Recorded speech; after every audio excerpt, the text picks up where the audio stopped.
Welcome to another episode of Back to the City. I'm Simon Calder, and today my lovely guest is Ellen Stanley, Mother Banjo. Hi. Welcome. So great to be here. It's so great to have you here. We are today celebrating a record that was first released a decade ago, The Devil Hasn't Won. Mm-hmm. And a decade ago, it was released at the Dakota Jazz Club. Vicki Emerson was performing with Mother Banjo.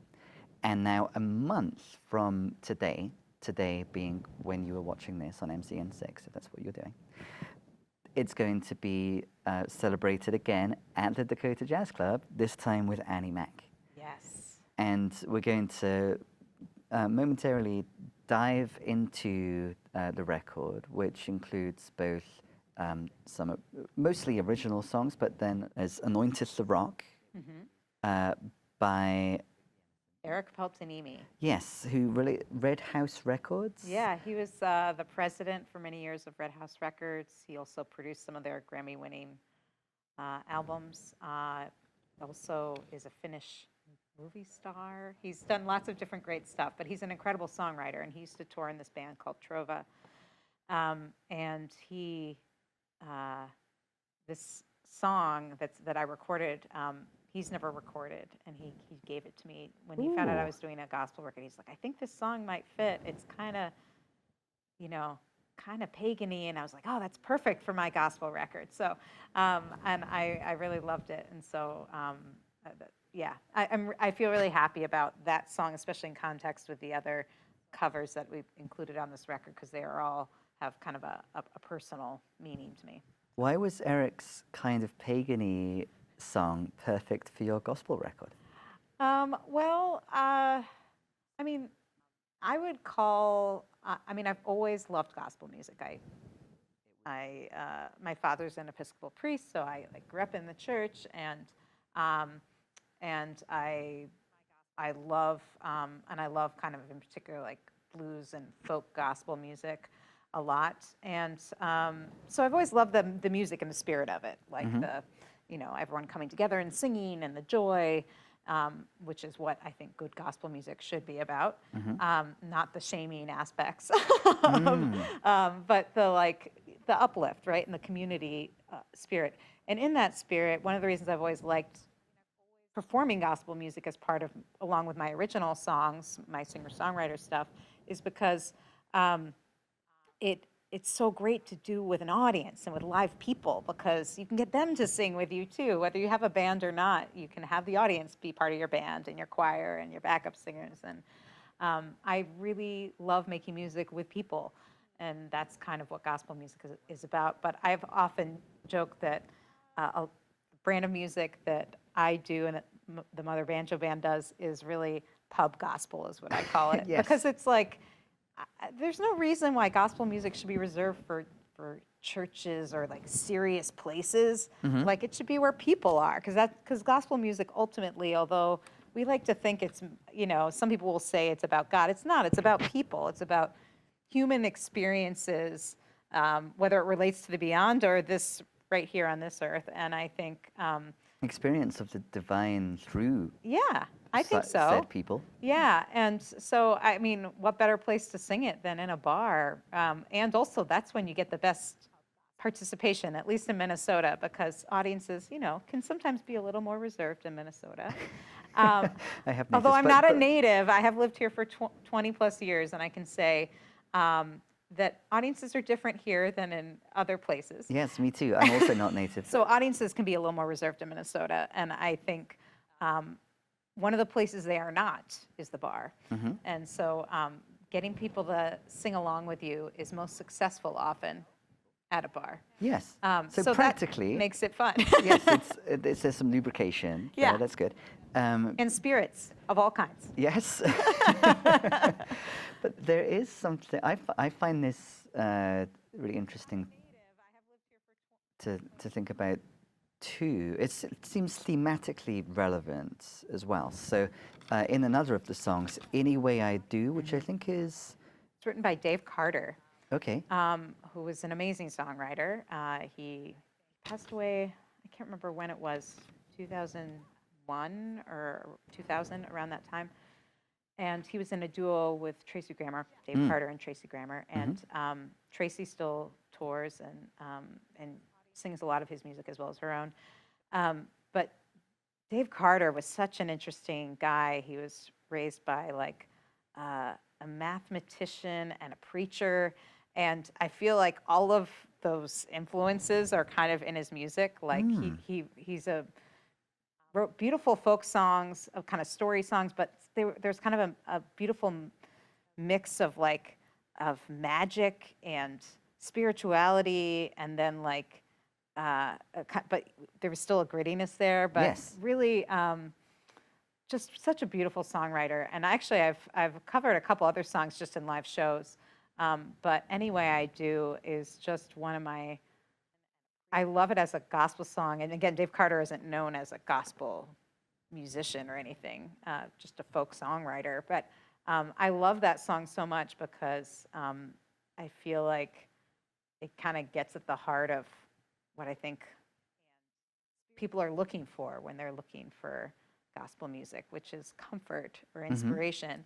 And that song, I think, does such a beautiful job of just being like meeting all people where they are, which is, Yes. I think, what I love about what I call pub gospel is like meeting humans where they are and trying to connect with each other in a deeper and more meaningful way for everybody. Absolutely, yeah. As you were talking about pub gospel, I thought of those components of this song, and then in your original song, Lots of Ways to Go Wrong, found God on the street. The specific character that we find on the street, Johnny Walker, in Any Way I Do, prophesies in thunder, man, he's sleeping in the rain. Yeah. So there's a recognition, as we meet that individual where he's at, his theology really is informed by his experience. And it's just find it so interesting that these songs are recognizing how, on the one hand, the experience of not feeling like one is part of community can lead to a certain theological perspective and view of life. And then on the other end of the spectrum, the pub gospel can can lead to having the experience where that enables letting love in and experience of the presence of God. And this Any Way I Do sung in the chorus, in praise of lamentation, peace or desperation, any way I do, I come into the presence of the Lord. So there's these various different ways of coming into presence. And because we're returning to the record 10 years later, I thought that might be an interesting way to enter into conversation about it. The songs are recognizing and celebrating ways, various ways of coming into presence. Lamentation, peace, desperation, some of these ways. And after one's lived long enough, perhaps not counterintuitively. Yeah. But, and then we're returning to something 10 years later. So what reflections do you have at the moment on these different ways of coming into presence and returning to the same songs in the same venue 10 years later? Well, of course, a lot's changed in 10 years in the world and in my life personally. But I think one thing that has not changed is that these songs are ones that I continue to sing regularly as part of my Mother Banjo sets. And actually, even before I did this, one of the reasons I did this gospel record, well, there's a couple reasons, but one of them is that every record I'd done previous had included at least one gospel song, either an original or a traditional tune that we just like to play live, and felt like we got enough requests for it. Okay, let's put it on a record. So there's always been a lot of that material in the live shows, and then I was like, I should try and do a whole gospel record. And I had just put out an EP of story songs, kind of more indie folk vibe, called Stray Songs, and they were all songs about sinners, cheaters, and ne'er-do-wells. So after doing a bunch of songs about sinning, I thought it was only appropriate I follow it up with a gospel record about redemption and maybe trying to make your life a little better. I always joke though that That they're opens really with the track "Rise Up, Sinner." yeah, actually, exactly, because I have a song on the previous record called "Lying Down with Sinners," so lying down and getting up. But actually, there's one song that appears on both records called "New," and they're recorded totally different. So the one on "New," John Hermanson from Story Hill. He sings it with me, and it's a very like moody, kind of indie folk vibe. And then I recorded a more like up-tempo, poppier version on the gospel record.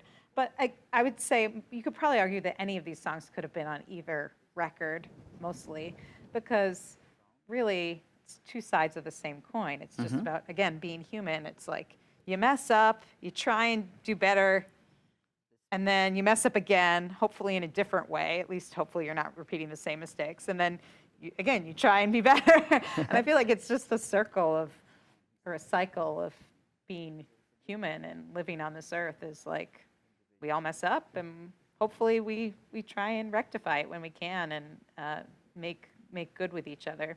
I like the idea of sin being missing the mark. That's what I think it is. Yeah, I mean, that's a translation, I think. I think anything that gets in the way of you being able to love your fellow humans, I would argue. I mean, I'm not a theologian, but that's my personal theology, is that like anything that gets in the way of that, that's a problem, whether you call it a sin or not. I mean, sin carries such a weighty word. I don't even like using it a lot because there's so much baggage with it. But I think if you can think of it more as these are just missteps that we make along the way. Yeah, there are things there's impediments to feeling myself in the presence of God and feeling connected. And I find it helpful to rather than to think about sin and this person is being bad or ungodly, to think it's okay, recognize, okay, there's this disconnection. I'm not experiencing the presence. There are ways to experience it. And how can I course correct? Then it's helpful to recognize, if one can, with the help of perhaps music and community, be led to recognize, oh, I'm doing the thing again. I'm missing the mark again. I know that there are ways to feel the presence. And so yeah, it really resonates with what you're saying. It's funny you say that, because I feel like that is exactly what the message is in Lots of Ways to Go Wrong. Is it talks about the character in the song had these missteps with their family, and they've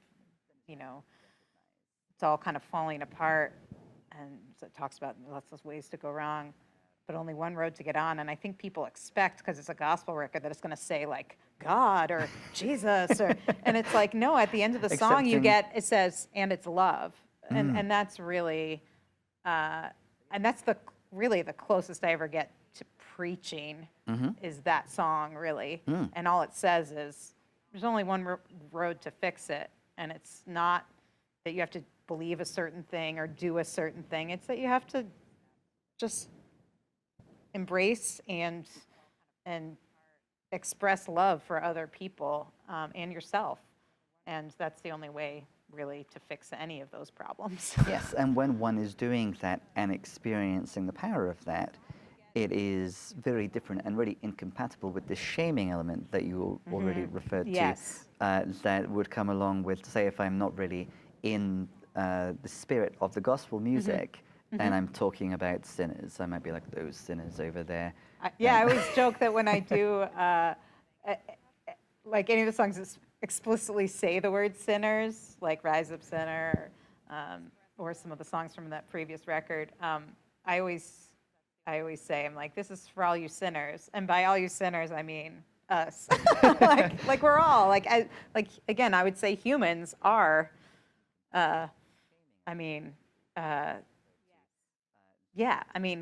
we all make mistakes. So inherently, I think we're all sinners. But that's not something to be ashamed of. It's just being alive. Yeah, it's just the way we're missing the mark in different ways. Right. And then we're hitting the mark more. So for me, in other sinner ways at isn't different like times. it's just like, it's just who we are. And that comes through really interestingly in the shift in mode of address in that song, because Rise Up Sinner, there you're encouraging the sinner to rise up, and yet everywhere else in the song, but outside of the refrain, I couldn't find my way. You brought me tonight. So for the most of the song, it's the voice of the sinner addressing God and or other members of the community that help the sinner to rise up. Yeah. But then I think that's, what do you think about that shift? Yeah, it's funny. I always wrote it that way, and I don't know, like, I never occurred to me to write it differently. And I think it's maybe that call to action that you hear in a lot of traditional gospel music, where you kind of like, you're encouraging everyone, like the whole tent revival to like, come on, like rise up. I think my favorite word, because it is, I feel like we're infusing someone with courage. Oh, yeah. Like it has the word courage. Like it has that more powerful statement to say, rise up. And also, I mean, if you, if you take it to a big biblical context, which I didn't really write it with that intent, but I certainly don't mind if people draw the comparison, of the idea of like, Jesus getting people to walk again. I mean, there's sort of like that, having that power or that idea behind it isn't bad. The idea that it could literally, that the power of love could actually like lift you up physically as well as emotionally or mentally or spiritually, I think is a much more powerful idea than just like, oh, I think you should get up now. You know what I mean? That would be a pretty tepid song. Yes. Weak sauce, and I definitely wanted there to be some weight to this album, and I don't think it's because none of the themes are deep, and I would say in terms of my songwriting, it's very different than maybe some of my other material in that I feel like it's purposely simple in a very conscious way, because I don't, there's very clear things I'm saying, and I don't, unlike other songs that are maybe more poetic and I kind of want there to be multiple interpretations, most of these songs I don't really want there to be that much confusion. Like I want people to know that, no, I really like, there's a lot of things I don't know about with the world and the universe and life and God or whatever, some higher power. But I do feel really confidently I know what works for humans on this earth. And I am communicating a clear message about love, a loving and that's message. one thing I know I believe, is that I believe that the world is better when we're better to each other, and like our lives are enhanced, not just that someone else's life is enhanced. So I do feel like that was pretty conscious. In terms of the shift of perspective in Rise Up Sinner, to get back to your question, I think it was really important that the first person, so the chorus just felt like, it started with the chorus, that Rise Up Sinner. I was just singing in my car, and I was like, yeah, like, I think I have a new gospel song coming, which is fun. Because, nice transition from the previous record. It's so easy to draw on so much great material that's out there of traditional gospel tunes, but a lot of them have been done a lot of times, and I was like, I feel like this could be a good song. And then just because the hook, and like I just kept singing it in my car. So it originally started as an a cappella tune, and that's how the song opens, with that a cappella chorus. But then when I started to try to flesh it out, like, well, okay, you can't just sing that 20 times. I mean, you could, but it gets slow fast.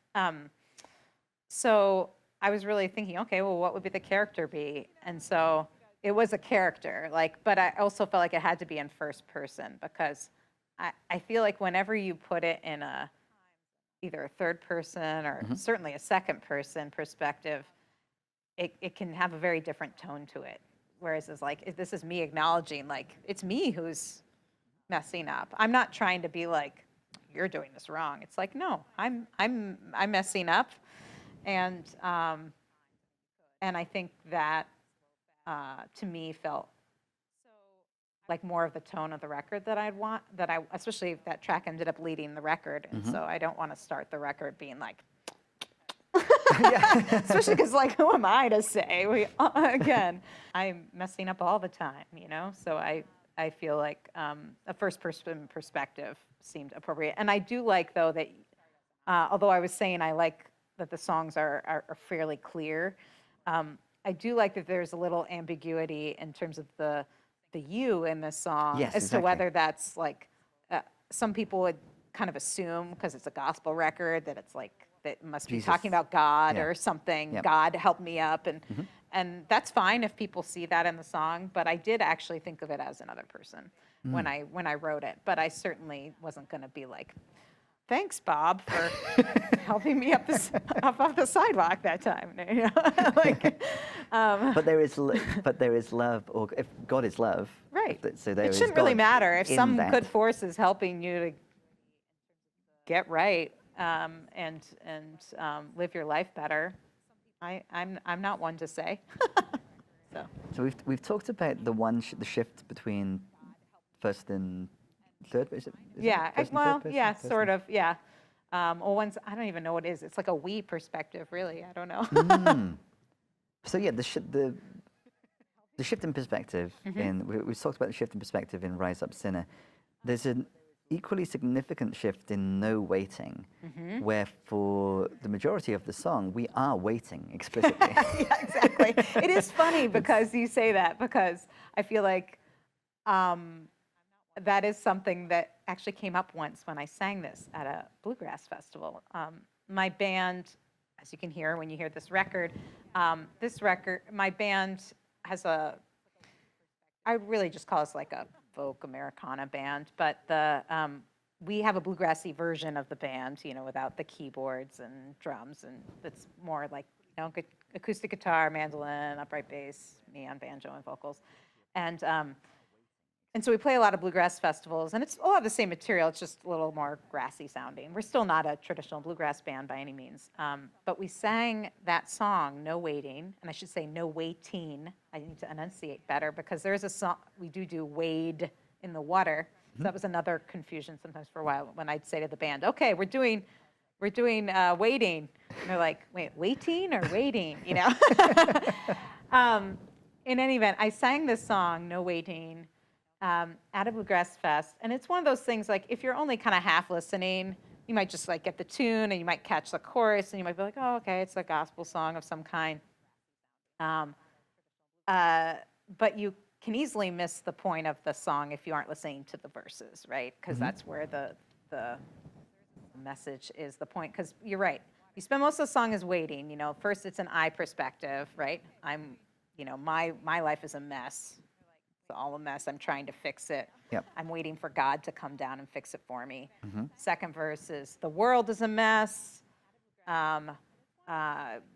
We need God to come down and fix it, which you hear a lot. You hear both of those things a lot. Yes. My life is messed up. The world's messed up. What are we going to do to fix it? Oh, God can fix it. And then the third verse is, I looked for God. So it's back to the I, but it's like, I looked for God in all these places. And then I realized, I found him in you. I found him in me. Looks like God has come around. No more waiting. So like when you found him in Bob. Well, yeah, exactly. It was Bob all along.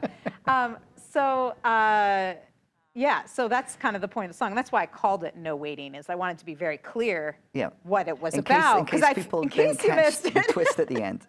Right. So we sang this song, getting back to this bluegrass stuff. So we sang this song at it because it's great and even recorded it fairly more bluegrassy than anything else on the record, pretty much.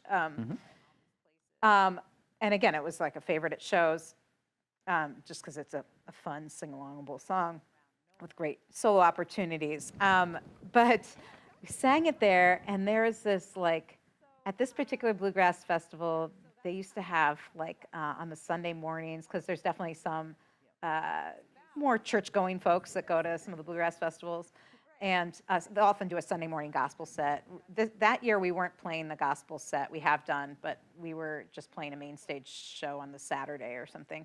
But they had this kind of, at the festival, they had like a little Sunday morning non-denominational church service. But the person who was hosting it, I was not there, but my friend, she's like, oh, so I was up, so I like stopped by the thing, had my coffee, and he name checked you. And I was like, what? I'm like, yeah, the preacher name checked Mother Banjo, except he didn't say, he didn't really know your name. He said that Mama Banjo. And he had caught that song or part of it. And he was saying, well, you know, she got it all wrong. And he was basically saying, and I was like, curious to hear, I know, I was like curious. And it's also just weird because so many of these people who are at the festival are people who are fans. It just feels weird to like talk about one of the performers at the festival.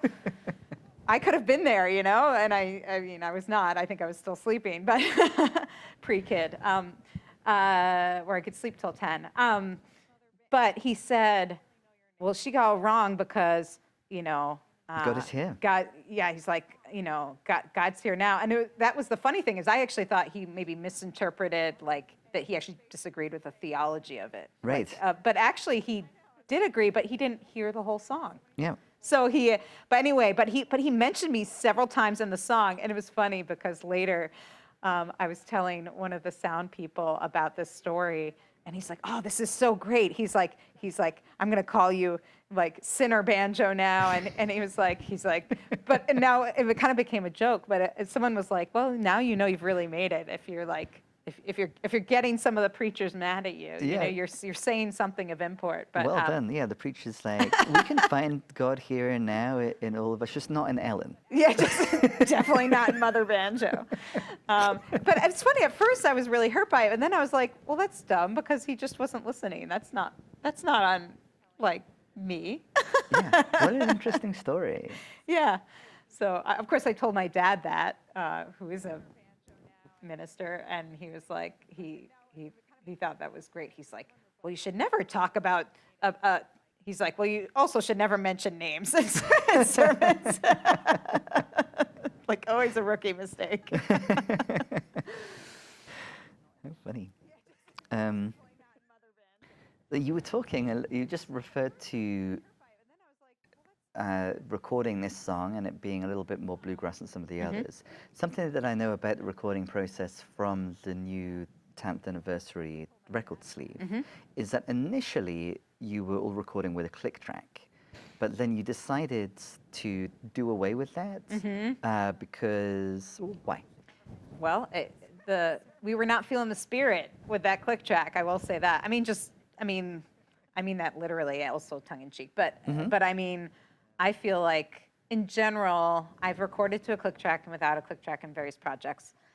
I'd say the most successful, certainly with anything with the band, is usually no click track for me personally. Because I think the main thing about the Mother Banjo band, and this is the only project that I've specifically recorded under the name Mother Banjo Band as opposed to just Mother Banjo, even though it's a lot of the same players who I've been playing with for a long time.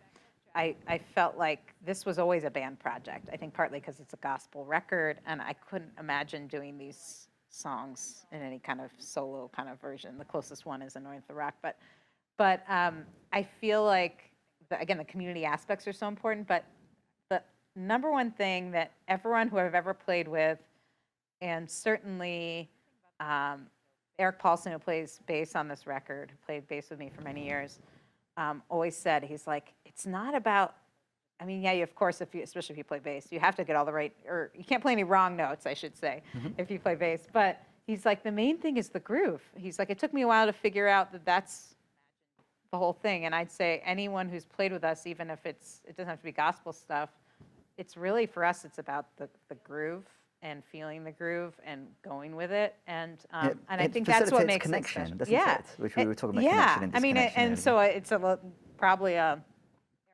actual musical embodiment of what we're talking about, but it's really true in terms of the chemistry of the band. But the groove, even on slow songs, is always like I think the most important part, and part of it is the way I play banjo.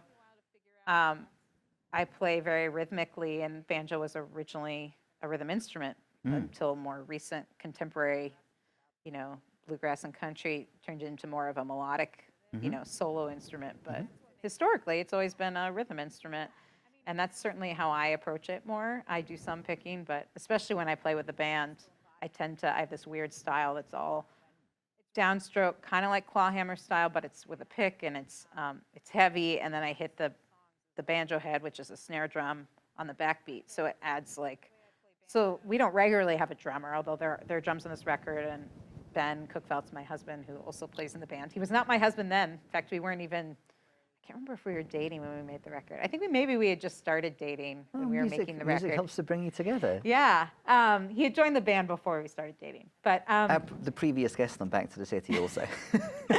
and but he actually went to school for percussion and drums. He's a great drummer, although he plays mainly keyboards with the Mother Banjo Band when we get to play together. But we don't regularly play with a drummer live. Like even if we have a 5-piece band, it's likely to be keyboards, guitar, mandolin, bass, and me on banjo vocals and 3 singers in it. So like the drums, we have played with a drummer, but it's usually like the last thing we'd add on. Because I play so rhythmically that So like between that and the bass, it's like you really don't, and even the way Ben plays piano has a strong rhythmic feel. So, and I'd say actually, now that I think about it, the mandolin player and guitar player, they also have a strong, I think that's probably why I like playing with them. I mean, they're great soloists and hot pickers, but they never let that overshadow the groove.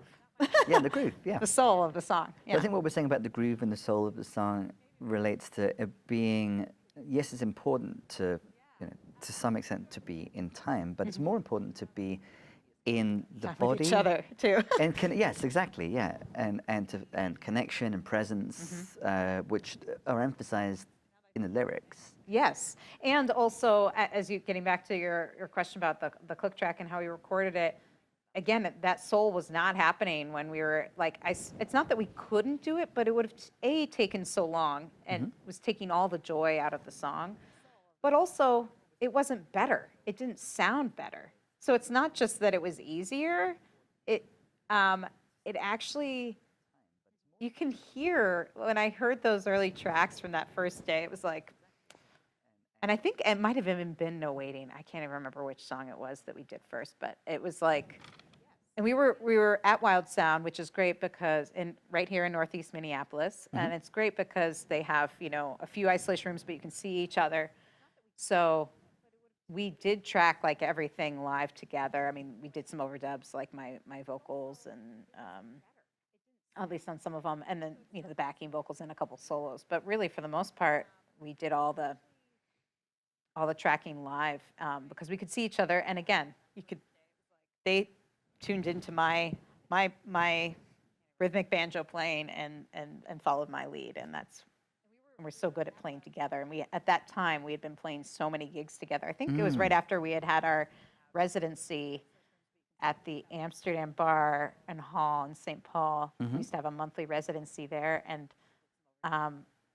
it really that kind of was when that band was really forming as a band. So I think that was a big part of that. So by the time we were going to the studio, we're just like, these are songs we've been doing a long time, with maybe one exception.